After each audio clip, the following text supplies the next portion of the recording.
पुण्यातील भुकुम गावातील वैष्णवी हगवणे प्रकरणात आरोपी शशांकचे मामा जालिंदर सुपेकर यांच्यावर विविध आरोप झाले.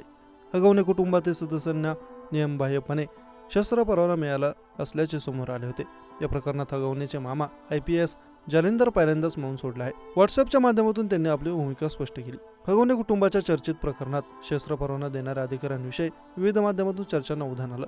कारागृहात सेवा व सुधार विभागाचे विशेष पोलीस महानिरीक्षक जालिंदर सुपेकर यांनी व्हॉट्सअपद्वारे स्पष्टीकरण दिलं आहे. हगवणे यांना शस्त्र परवाना मीच दिला आहे हे म्हणणे पूर्णतः चुकीचं असल्याचं त्यांनी स्पष्ट केलं. सुपेकर यांनी सांगितलं की शस्त्र परवाना देण्याचे अंतिम अधिकारी संबंधित पोलीस आयुक्तांकडेच असतात. अर्जदाराने शस्त्रासाठी अर्ज केल्यावर संबंधित पोलीस ठाण्याचे पोलीस निरीक्षक अहवाल तयार करतो. हा अहवाल पोलीस उपायुक्तांकडे जातो. त्यानंतर आवश्यक तपासणीनंतर पोलीस आयुक्तच अंतिम निर्णय घेतात असंही त्यांनी म्हटले. त्यानंतर परवाना दिल्यास त्याचा आदेश अप्पर पोलीस आयुक्त प्रशासन काढतं, हेही सुपेकर यांनी स्पष्ट केलं. या प्रक्रियेमध्ये माझा कोणताही सहभाग नसतो, त्यामुळे परवाना मी दिला आहे हे आरोप निर्धार आहे असं ते म्हणाले.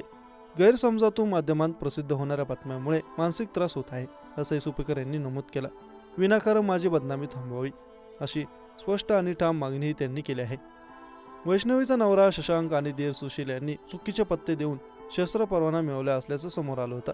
हगवणे कुटुंबीय पुणे ग्रामीणमधील पौड पोलीस स्टेशनच्या हद्दीत राहतात, त्यामुळे त्यांनी 2022 मध्ये पुणे ग्रामीण पोलिसांकडे बंदुकीच्या परवान्यासाठी अर्ज केला होता. मात्र पुणे ग्रामीण पोलिसांनी दोघांचे अर्ज फेटाळून लावले होते. यानंतर दोघांनी ते पुणे शहरात राहत असल्याचं खोटे पत्ते दिले.